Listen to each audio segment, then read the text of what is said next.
It's Matty Fresh on the track up at State, and I'm bringing to you live my boys Alec and Nate, Tequila Ty, Jay, Nelly, and Zillin in the building. So kick it back, pour the drink. We chillin' because I'm boozing and betting and balling like I'm 2-6 in the blue kicks. Watch me move quick. Yeah, this the blueprint. So who's getting involved? Welcome into the show. This is Booze, Bets, and Ball, baby. And welcome back to Booze, Bets, and Ball. It's been a while since we spoke. It was April right after the blue and white game. We all had a lot happen, I think, and that kind of led to us not getting together. Obviously, Nelly graduated from Penn State.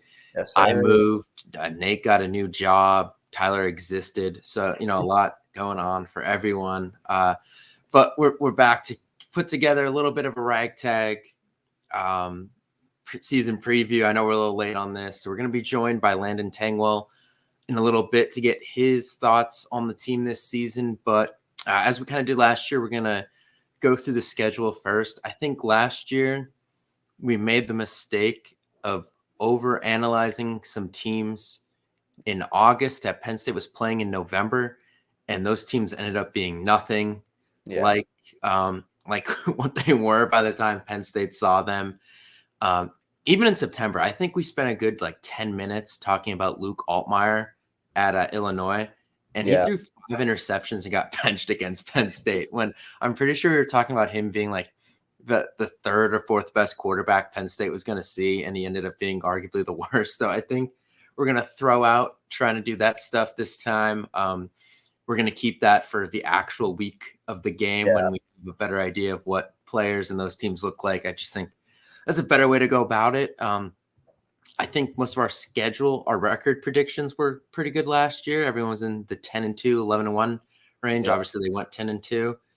So we were right there, but some of the things we were saying about some of these teams were just way off. So we're going to stay away from doing that this year. But with that said, let's take a look at the schedule this year.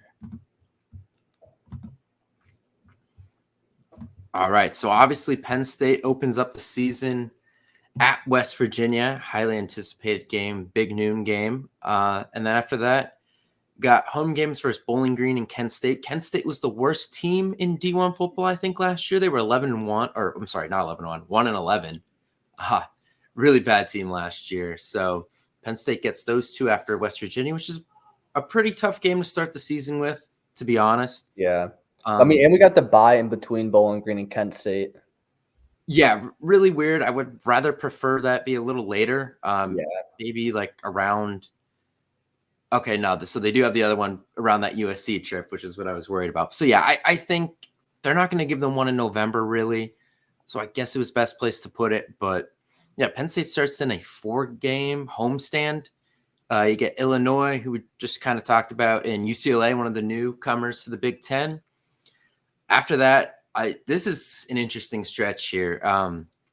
At USC, who we'll see what they are. I mean, offense great. They struggle on the lines on both sides, and their defense wasn't good last year. They made some changes. We'll see. At Wisconsin, Wisconsin's a tough place to play. Luke Fickell kind of has them upward. I don't think they're the legit threat that a lot of people thought they would be by now under him, but they're still a tough out, especially at their place. And then obviously home against Ohio State, a game that's expected to be during the day. So it's not expected to be the whiteout game.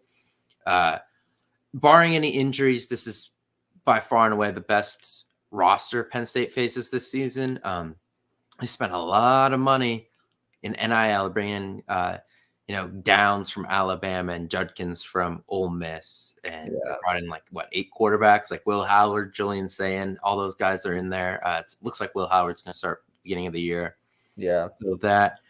Then Washington. I know. Look, Washington went 14-1 last year. They lost 21 starters from that team and the entire coaching staff. I would have honestly. This being at home and it's going to be the whiteout game. I don't know what you think, but I would have preferred to play this team earlier just because I think they're going to have a lot to figure out the first couple months. I still think Penn State obviously beats them, but I think I'd rather see them pretty early in the year when they still don't really know what they are. I mean, yeah, of course, and it's after Ohio State, which is always risky for us. After, like, if we don't win, we always tend to play down to our competition the next game. And a Right. team like Washington, like being slept on because like all their players left and coaches are gone. You got a chip on their shoulder. Never know. I mean, freaking Illinois came to us and beat us in 9 overtimes. Don't like count anybody out. So we'll see. Yeah, you were definitely kind of past the point of pushing teams off. And then after that, Penn State has a little tricky road trip at Purdue and then at Minnesota. Obviously, we know how Purdue did Penn State to start the 2022 season, taking it right down to the wire. And like their team, they always seem to have that one interesting upset every year, no matter what their record is. And they were 4-8 last year, but their team got to keep an eye on, obviously. And then Minnesota, who 6-7, pretty average last year. But again, last time Penn State went up there in 2019, not fond memories. And then kind of always seems like this is the last or second last game of the season. But against Maryland is what they are at this point. They're going to go 8-4 every year and lose to all the teams better than them and beat all the teams worse than them. That's Maryland. I especially at Penn State, I'm not worried about facing Maryland this year. But I don't know about you, but there's not an easy not an easy road game on this schedule. West Virginia's going to be a little tricky. I know it's at noon. It's not a big stadium. It's only 60,000 it holds, and we expect not a lot, but a percentage of it to be Penn State fans. Then at USC is a cross-country trip. At Wisconsin, tough place to play. At Purdue, like tricky place to play. A lot of voodoo stuff happens there. And then Minnesota can be hit or miss. Obviously, Penn State caught them with their best team in a very, very long time that one year. That's probably not going to be the case this year. But, I know I think pretty much everyone except a couple of these defensive linemen are gone from that team. So they don't have that thought in their head. But just another tricky place to play. So I don't know what your thoughts are, but for me, not going to feel comfortable for any road game this year. I mean, I never feel comfortable about road games, but like West Virginia easily by far the hardest game. I think they're like, we killed them last year, but like their quarterback's good. They have a good running game. They got good D line. O line's pretty decent. Like they're coming with a chip on their shoulder. I've seen like Neil Brown talking a lot about like how he believes in his guys. Like that's definitely first game. Like that's scary.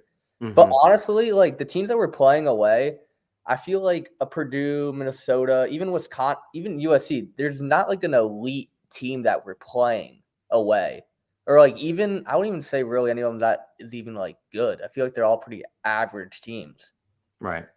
And like Purdue, you like there's really the upset chance, but like I feel like every time they've had those upsets, like they've had a pretty good team. Like they've had a good quarterback. They've had like a good playmaker on the outside. Mm-hmm. Or like that one player. And honestly, I don't know much about Purdue this year, so they could easily. But I'm not too worried about them. I think I've been seeing a lot of people saying we're going to lose to Wisconsin at Wisconsin. I mean, I don't think they're that scary of a team yet under Luke Fickell. Like, they're going to be better, I think, than last year for sure. But, like, I still think we should win that game, but it's away. Mm-hmm. I think by far it's West Virginia's first. It's like we could easily lose that game. Not easily, but it's going to be a battle. Like, I don't trust the offense yet or ever. I haven't trusted them in I don't even know how long. So to say they're just going to go in at 12, like you're waking up at 9 a.m., you got to be up and ready to go. West Virginia is a hard place to play. Like when they're good, it's a hard place to play. And they are going to sell that stadium out and they're going to be absolutely plastered, screaming their asses off. And Drew hasn't, where's he played that like away?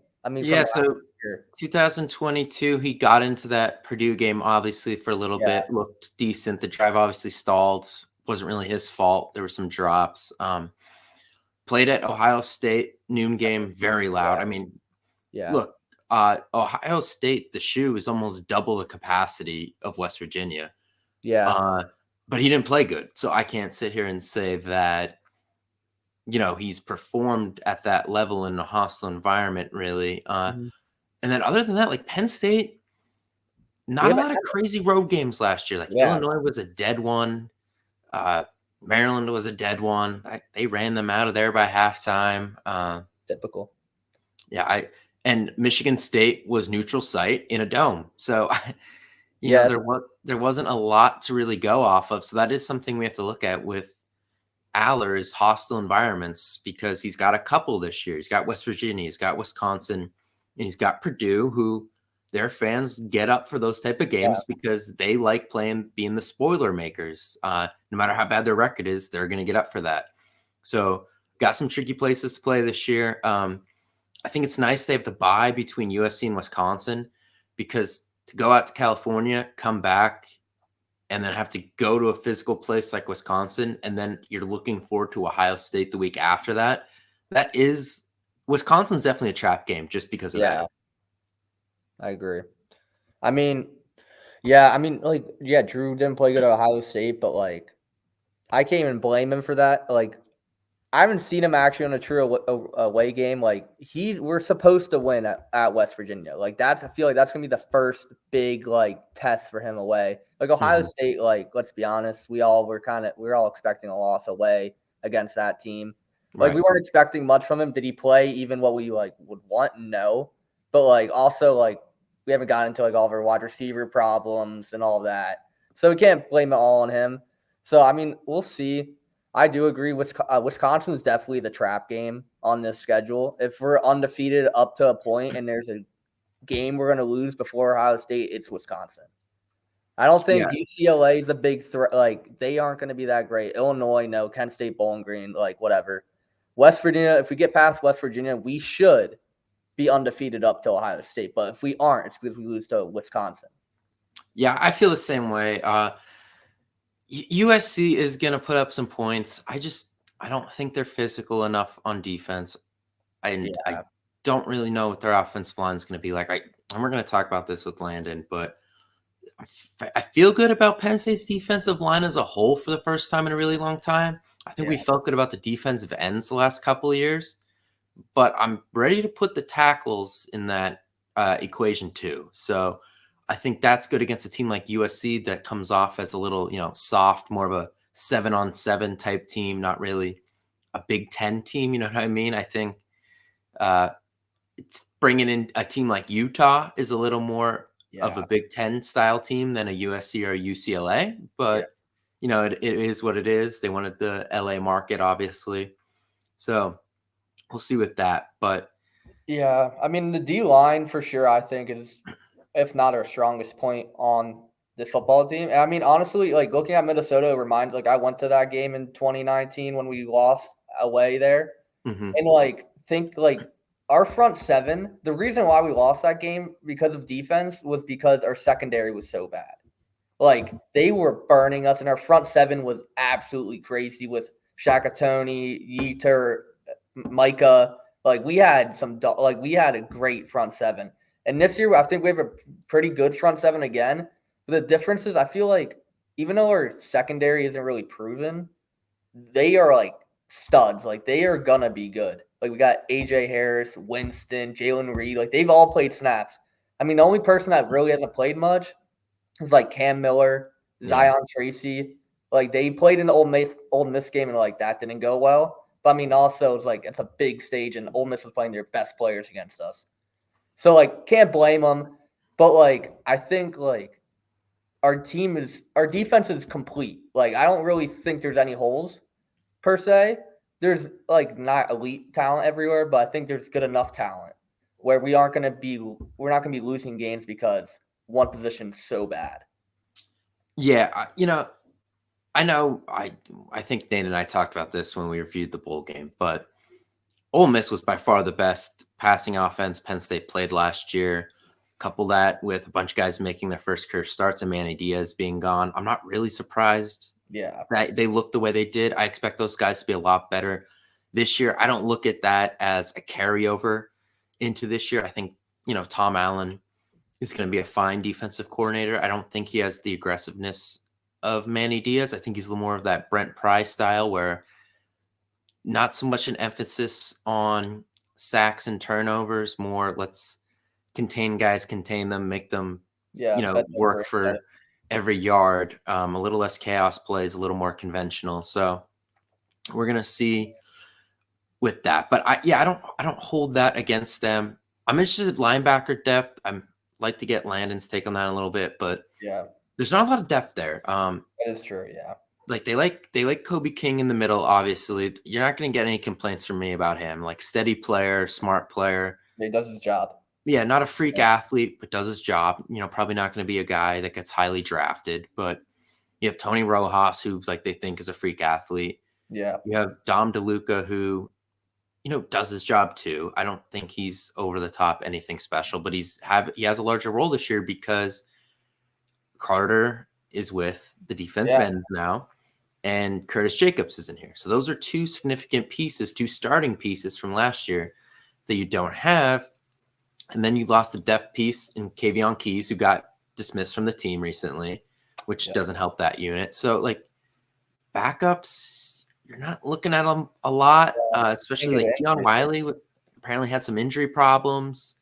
Tamir Robinson is, I think, maybe good to go this year. I know he's still working his way back from an ACL injury last year.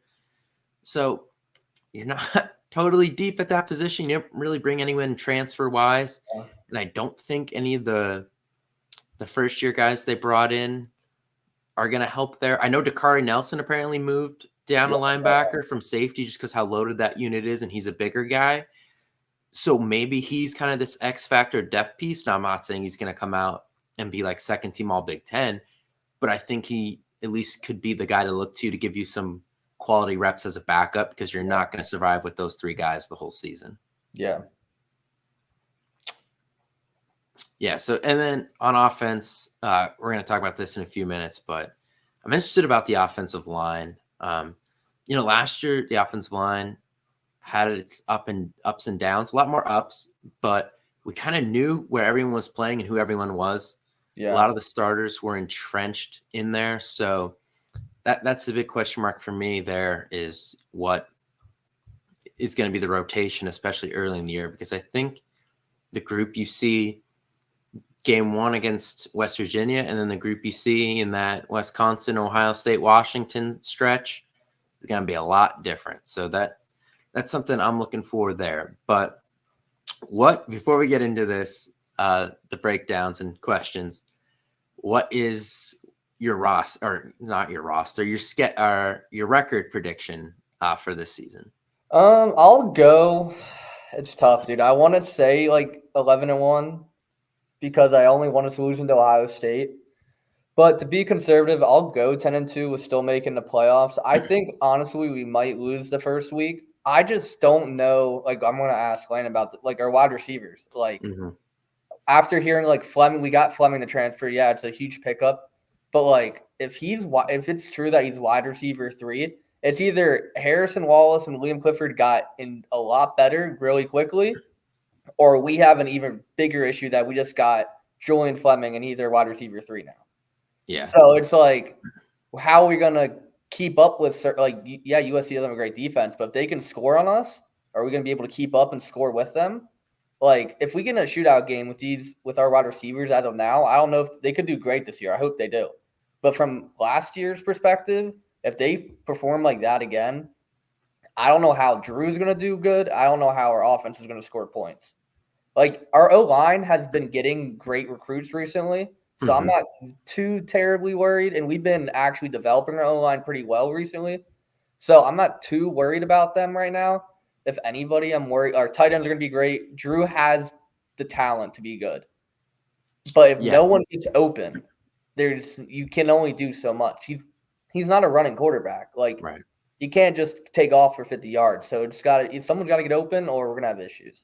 So I'm really wondering about wide receivers. If Harrison Wallace, he has the potential to be good. I think he can be a wide receiver 1. If he can take that big step, and then someone else just be reliable, like a Mitchell Tinsley, catch the ball when the ball's coming to you, just get the first down. Like we need somebody. But I'm gonna go 10-2 just to be conservative. But I would say like 50-50, we go 11-1. 10-2 is my prediction. Yeah, I'm still 10-2. Obviously, Ohio State, I'll always mark in as a loss until proven otherwise. I feel like I think we've seen enough for I have to see it to believe it with that. I don't think that makes you a hater or a bad fan or anything at this point. I just think it's reality.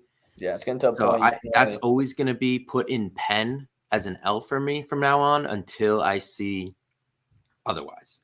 And then those other road games, man, I have a hard time seeing them not dropping one of those. They've dropped easier road games in the past. Now, this team maybe is more talented overall, but I think there's a chance they drop one of those. So that's where I'm at too. And that's perfect timing that we finish that up because Landon's here now. So I'm going to get the record thing off of there and welcome him up. Landon, how you doing? What's up, gentlemen? How we doing? Good. It's good to see you again. So before we get started, why don't you tell me what you're up to now in the post-football career? Yeah, I'm just making content on social media, YouTube, and then short-form content on all the social media platforms, doing sit-down interviews, interactive videos with players, former players, that type of thing, and film breakdowns. So doing a bunch of different stuff. I'll be on the radio a bunch here in PA for Fox Penn State. So that'll be cool. I'll be get to do the stage before the game. So that type of stuff's always fun to get to experience. But it's going well, man. I'm enjoying all of it. Nice. Good to hear. So we have a lot to get into in a short amount of time here, but I did open up this question on Twitter today, actually, and I want to get your thoughts on it. And obviously Penn State's going into this season with 2 new coordinators. And the last time they did do that was 2016. So that year worked out okay. But do you think there's more pressure on Tom Allen to kind of keep up the level of expectation that Brent Pry and Manny Diaz put on the defensive unit? Or is it on Andy Kotelnicki to kind of get the offense out of the rut it's been in since pretty much Joe Moorhead left? For me, this is simple. I did a top 10 most critical players to the 2024 football season for Penn State. I put Andy Kotelnicki as the number 1 person. I said, forget players, it's Andy Kotelnicki. Because for me, the defense is going to be the defense. Deny, Abdul, they're going to get after the quarterback. The cornerbacks have actually come along, a lot. We got 3 elite safeties back there that can all balance each other out very well with their styles of play.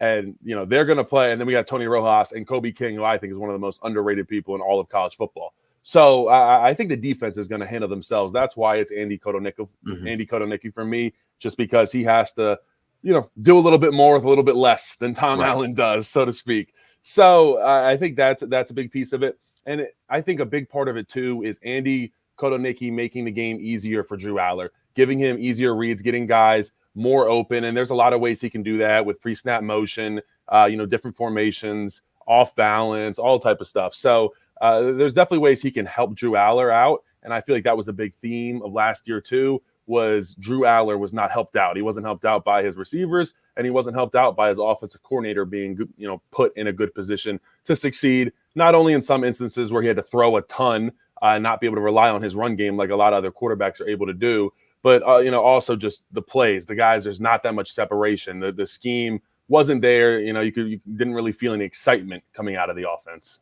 Yeah. It's a good answer. So now I don't know. You want to get into your question about the receivers then going right off that? Well, yeah, I guess we were just talking about the wide receivers. I mean, from last year's perspective, we really didn't perform well there to win big games like Ohio State, or even this year, like at West Virginia, it's a big first game. We need wide receivers to step up. I guess I'm just wondering, who do you think those guys will be this year? I mean, I've seen Trey Wallace have been performing well, Liam Clifford. I'm just a little worried because we got Julian Fleming, and I don't know if it's a good thing that he's wide receiver 3 right now, or it's something we should be worried about. I just want to hear your perspective on how the wide receivers should perform this year.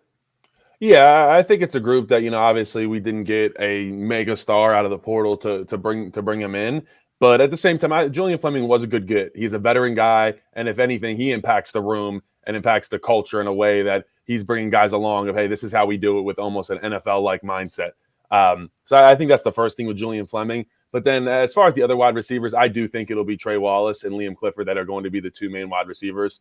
And those are 2 guys. It's funny. I remember sitting in the MAC, which is the Student Academic Center. And I remember it's like freshman year, and the 3 of us were in there doing homework. And I just remember going through it. We were like, man, we were on D squad, which is when you basically have to be the fake offense for the first team defense. and it's just a rough time. It's not fun at all. You get beat up by the first team, and now here they are. They're the two premier wide receivers. So it's, it all comes full circle. Mm-hmm. And then I think there's a couple other people. I think Amari Evans can take the top off the defense, which I think we need to do a lot more of and stretch the field. When they're able to stack the box, that's when you start to see the run be a little bit more ineffective, just because there's 7 people in the box. It's not as easy for Nick and Kate trying to get going, and especially with a young offensive line, we have to put the defense at a little bit of a disadvantage as far as the run game, so we can get that going. Because I think that's another big piece to it as well, is if the run game goes well, Drew will do well. If you have a good run game you can depend on, and you can I can count on, hey, 5 yards here from Katron, you're going to do a little bit better, and you're going to be more confident if you're Drew Aller. Yeah, for sure. Yeah. So you kind of brought up the offensive line there. That was something I was curious about, because I think you can make an argument, and maybe I'm wrong about this, that the group you see at the start the West Virginia game probably isn't the same group you see when we get into the heart of the Big Ten schedule against USC and Ohio State. And I'm pretty much alluding to Cooper Cousins. I don't know how there's been a lot of hype around him. I don't know how, lenient they are to start a true freshman in his first ever game. So I guess pretty much focusing on him, but some other guys, is that a possibility that the offensive line kind of goes through a gradual shuffle as the season goes on?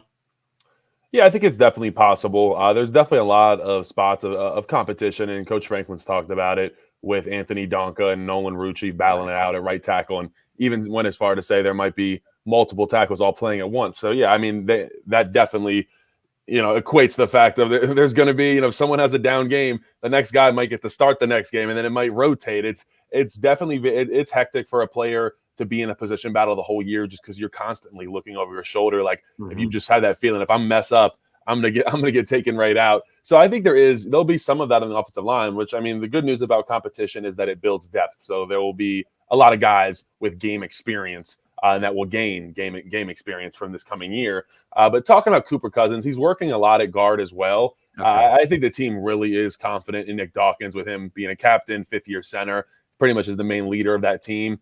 I honestly don't see Cooper overtaking that spot. I know there's a lot of hype, but you guys got to understand, like, Nick knows the offense inside and out. Cooper is still a freshman, and you can't have freshmen at Ohio State messing up the calls for the offensive line, and like that can happen. So I think that's why they wouldn't, make that change at any point. No, not to say they definitely won't. If Nick struggles, which I don't think he will, they would do it. But I think there's other ways you're going to see Cooper involved at guard. It seems like there's going to be a lot of rotation at guard and tackle. So, not necessarily something you want to hear, from just being honest. From an offensive lineman standpoint, it's not fun. It's hard to get in a groove when you're in the game and you keep getting taken out every second series and then going back in. But, sometimes that's just the name of the game. And like I said, the good news about it is you get depth from that. Yeah, I think in terms of the entire group, from, the first guy to the 12th guy, this is probably the most talented group Franklin's had. The problem is just a lot of it's inexperience at this point. But I think if you look at, obviously, star ratings are one thing, but in terms of what we've heard about the young guys coming out of, the spring camp and now over the summer, it does seem like that this is a deep group and a talented group. The problem right now is experience, which, obviously the last group didn't have, because a lot of those guys were multi-year starters last year. Yeah, I mean, I definitely think it's difficult losing Olu Fashanu and Caden Wallace. Yeah. I mean, those two guys, they combined for 1 sack total let up. I don't think people also noticed, just because Caden Wallace was definitely kind of the person that people picked on for a little while there. He was so elite last year that it was like, okay, you don't really notice, but there was no pressure, virtually no pressure off the edge. And that's really nice for Drew Aller. Now, the one place that Drew really does struggle is under pressure. So I think, that, like I said, that's not being talked enough, especially from the tackles. It's a little bit easier sometimes when it comes up the middle. You can see it. But when you have pressure coming, especially from your left tackle, you can't even see it. And we saw that a little bit in Ole Miss. There was a couple touchdowns that actually Drew missed on, just because there was pressure in his face. And that was a really young offensive line, because Caden and Olu did not play in that game. So I definitely think you missed that for a little bit. And it's going to take a little bit of time for this offensive line to gel. But I do think, number one, Coach Troutwine is one of the best offensive line coaches in America. The room is Nick Dawkins has that room tidied up. Let's just put it that way. There's good leadership, and the guys are all bought in. And the talent's there. It's just going to take a little bit of time just because everybody's so young and hasn't played together yet. Nelly, got any more offensive questions? No, I have a question about the schedule because we were just talking about that. I mean, Ohio State's going to be the hardest team we face by far. I mean, their team this year is absolutely insane after bringing Caleb Downs and Judkins and Will Howard. I mean, that team's going to be very hard to beat. But my question is, who do you think is the second hardest game on our schedule? I thought it was West Virginia. I just wanted to hear your take because, I mean, we get USC away. You don't know with the jet lag. We got Wisconsin away. Purdue's always scary. I mean, Minnesota. I mean, there's really no teams we can really sleep on. I'm just wondering what you think. Yeah, I'd say it's probably West Virginia week one, just because it's week one. We have new offensive coordinators. It's a fairly young team. So I would say we're probably at the most disadvantage there. I think we'll be in a groove by the time we get to some of those later games. But I also do think the away, USC, West Coast, then bye week, and then you come back and go to Wisconsin again. Like, that Wisconsin game is the one I'm kind of looking at. I think we're going to be ready for the USC game just because it gets kind of hyped up. But I'd be a little bit worried coming off the bye about that Wisconsin game. But put that aside, I do think it's West Virginia. I think they are the second best team we are going to face. Garrett Green being a fifth-year quarterback, he's going to run that offense correctly. And look, I mean, they don't have a good – they're up front. They're not even close to us. So I think that's where we need to dominate. We need to not let Garrett Green be able to get comfortable back there and then also just be able to take off. And we need to have Nick and Katron both go for about 100 yards. That's how you take care of business in West Virginia. So I had one last question on the offense before we wrap that up. But does Penn State, to be successful on offense, kind of have to follow what Michigan's done, where it's rely on two really talented backs that each do some things differently, rely on physical big tight ends in the passing game more, and then sprinkle in the wide receiver when needed? Because, Michigan was a really good team the last 3 years and obviously won a championship without Roman Wilson's like a solid receiver, but without pretty much a game-changing receiver that obviously like LSU and Alabama had, and even Clemson like during their championship runs the past few years. Yeah, no, I think you nailed that one. I mean, you think back to something like the Trace McSorley-led offense, where it really was the ground game, but there would be some home run balls, and it was because they were so afraid of the possibility of just gashing them with the run game. And then that opens up the pass game through that. But I think you're right. I think we rely on our two third-year running backs it's the best tandem in all of college football, and let them do their thing. Like I said, it's going to take a little bit for the offensive line to gel. So, but at the same time, I think the biggest thing you don't want to do if you're Andy Kotelnicki is put your offense in a lot of positions where they are behind the sticks, meaning that it's like 2nd and 10, 2nd and 8, 3rd and 7, where you're not in good position. And I would really like to be able to run the ball consistently on 1st and 2nd down, where we're only facing those 3rd and 1, 3rd and 2s, and they're a lot more easy to convert. So I think that's when we talk about making, Andy Kotelnicki making it easier for Drew Aller. That's the type of things we're talking about, where each, play in each game is just much more manageable for Drew. Right. Makes sense. So going over the defense, I want to start with the defensive line. Obviously, these were guys that you went up against in practice at Penn State, but I mentioned this earlier before you came on. Obviously, DDS and Carter both have the chance and a really good opportunity to go in the first round of the draft this next year. Both just freak athletes. I think we all know what we're going to get out of those guys, like highly productive season. But defensive tackle has been a position that has gotten a lot of scrutiny the past few years. But the fact that they returned their top 4 guys from last year, and I mean, we were talking about 3 6-year guys in that group, like a lot of experience, obviously bigger, stronger, age matters in the trenches. Is this finally a year where Penn State fans can feel, not just comfortable, but like proud of a defensive tackle group? Yeah, I think it's the best defensive tackle group that we've probably had in a long time. And it's like you said, it's really exciting. If Devon and Hakeem would have both left, and even Smith Vilbert, I think we're looking at this group a lot differently. Yeah. But this is probably one of the deepest groups on the entire team.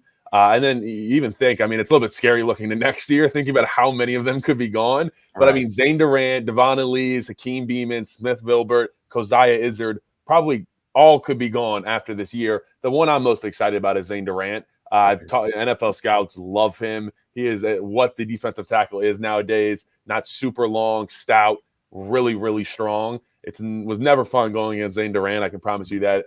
He gets mean down in those trenches. But him, and then I'd say Hakeem Beamon, I am really excited for. Hakeem's always been one of those guys that in practice, he balls out. He hasn't always been able to put it together in game. But I'll tell you, like a one-on-one pass rush situation, the last person on the entire team, I'll tell you, even going against when Chop Robinson was on the team, I would have rather went one-on-one against Chop than Hakeem Beamon in pass rush. He really is special in pass rush, and I hope he can really show that this coming season. Then just really quick off of that before I let Nelly get a defensive question in, but who do you think is kind of the third defensive end? Obviously, we know James Franklin likes to rotate his defensive ends, keep those guys fresh because it's all about speed with those guys. The question of who's going to be third, I think, is kind of still out there, but I know there's a few possibilities, but who's kind of the I guess, two guys that you think will make up the second group? Yeah, I think the first one will be Amin Vanover. He showed a lot of promise, and he's always been someone that's really dynamic. He's really twitched up for a big dude. He just hasn't put it all the way together his first couple years, and now it's like he's really started to define his pass rush skills. You also do not want to pull on him. He has put multiple dudes out of practice in previous years, so like he's a hard hitter. So I'm really excited. He's going to get a big opportunity this year to play a ton.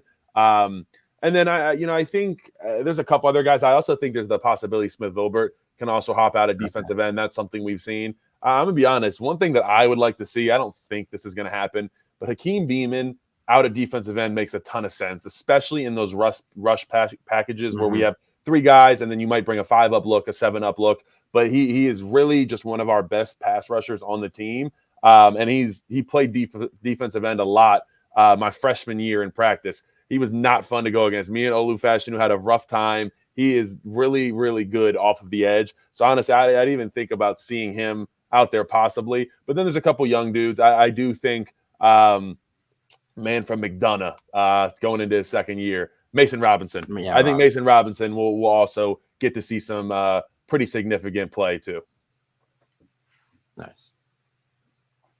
All right. I guess my defensive question is, like we just talked about the D-line. I think our D-line is great. I think our safeties are going to be elite. Corners are young, but they have the talent, and I think they can be great. I guess the biggest question mark for me and probably a lot of people is our linebackers. I know we got Rojas. King is very underrated. He does his job.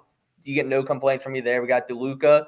I think the biggest question is the depth at linebacker. With Keys being dismissed, who do you think could step up behind those three guys? Because we have them, but one person goes down. We need someone back there. Yeah, it's definitely not very deep, and it depends on the team. But I also think that's why Tom Allen is going to run a little bit 4-2-5, where you get Zaki on the field too with KJ Winston and Jalen Reed. So I think we'll see a lot of that. But you can't. That's nickel defense. You can't always play nickel defense, especially obviously in the red zone or just a running team. You're not going to want to do that. So, I do think, Dom DeLuca is going to see most of the starting time in the Sam role. But there's a couple guys behind them just moved down the safety. Nelson, right? Jakari Nelson moved down to linebacker. So I think they did that for depth because they're so deep at safety. There's a couple really young freshmen that are really impressing everybody around the facility. So they felt comfortable to do that. One dude I am really excited about is Tamir Robinson. He's put on a ton of weight. He looks really, really different. And I think they're kind of getting him ready to play that role. It kind of reminds me of Kobe King in 2021, his freshman year, where he was getting ready to take over for Ellis Brooks, but they didn't really know if he was all the way there yet. And he really started to prove himself towards the end of the year. I think we see kind of a similar year like that for Tamir Robinson, where he's getting a lot of that second middle linebacker reps and starts to prove himself where we go into next year and they feel comfortable with, hey, Tamir can run this defense. He can wear the green dot and really handle everybody.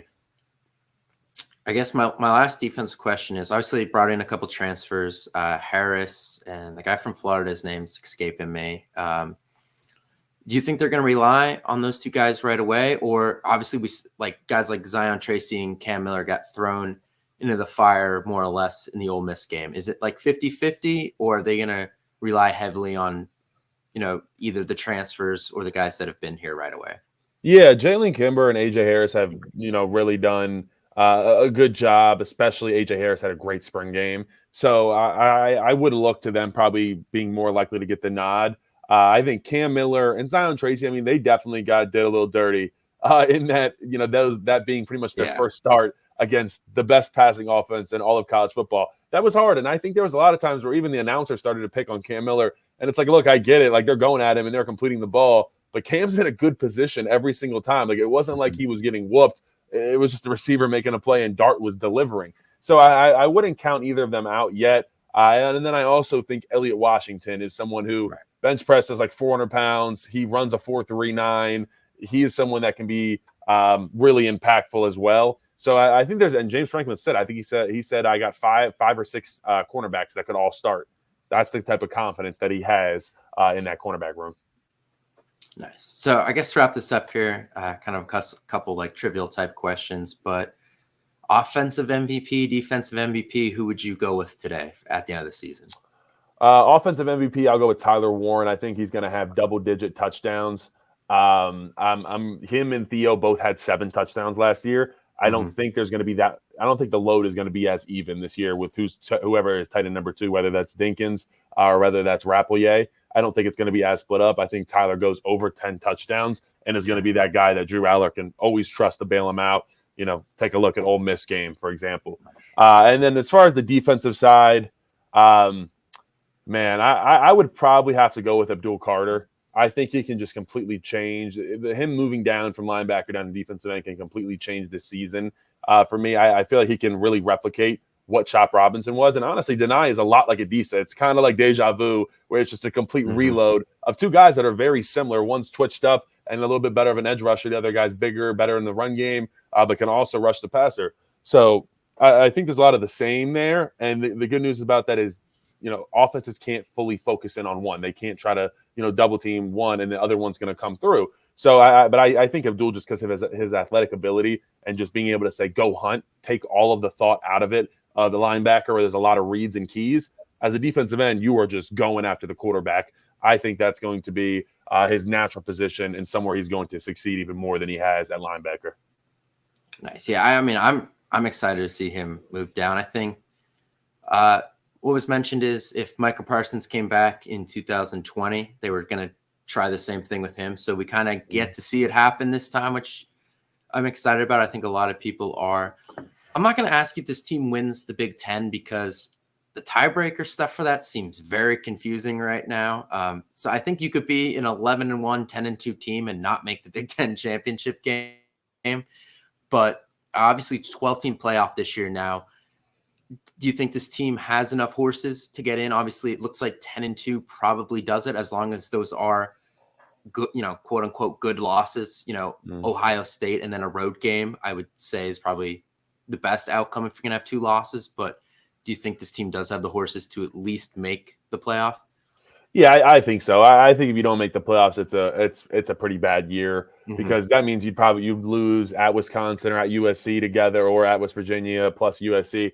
That's just, that's not what we were hoping for this year, especially when you think back. I mean, I remember talking to my dad a couple years ago and we'd say, hey, that 2024 season when Drew and Nick and Katron, Denai, all of those guys are in their 3rd year, that team's going to be special. So I think that's the expectation for this year because we have so many superstars that could leave after this year. It's like, okay, you got the talent. We might not necessarily be as talented as Ohio State, but it's there. Now can we put it all together with especially a couple of great coordinators that we've added? Yeah, I mean, that's where I'm at. I think I like 10-2. I think, they sneak in as like the 10 or 11 seed most likely, just depending a lot on what happens. Big Ten's going to be interesting because like a team like Rutgers doesn't face Penn State, Ohio State, Oregon, or Michigan. So they could backdoor themselves into a very hollow 10-2 type season. And then all of a sudden you got more tiebreaker stuff going on for Big Ten championship games and seeding. So I think it's going to be an interesting season from that aspect, just because we're getting used to the larger Big Ten and the not so clear path to the Big Ten championship game anymore, which is going to make things interesting, not just this season, but going forward at this point. Yeah, I definitely agree. It's going to be exciting to watch, and I'm hoping for a home game in Beaver. That's the dream. It'll probably be a whiteout, and it'll be the Penn State fans' dream. Yeah, that'd be a pretty cold game. There's been some cold Yeah. games in November. I could imagine a middle of December. The weather there is the wind chill is by far the craziest thing in Happy Valley. Just from being out there, like that hits you in the face, you start crying a little bit. So that would be fun to see how teams operate.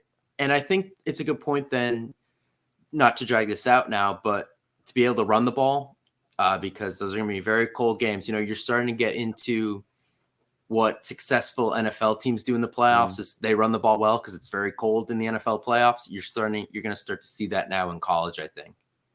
Yeah, I think you're right. You got to depend on your offensive line and your running backs. And we have best running back duo in the country. And I think a young offensive line, but an offensive line that can play at a really high caliber. All right. So big thanks to Landon for coming on. Give us some insight. Always good to see you again. Nelly, thanks. I know you got stung by some bees today. Glad you made it. We'll be back next week for the West Virginia preview. Nate should be here. We'll see if Tyler shows up. But we'll be back then. So see you guys then.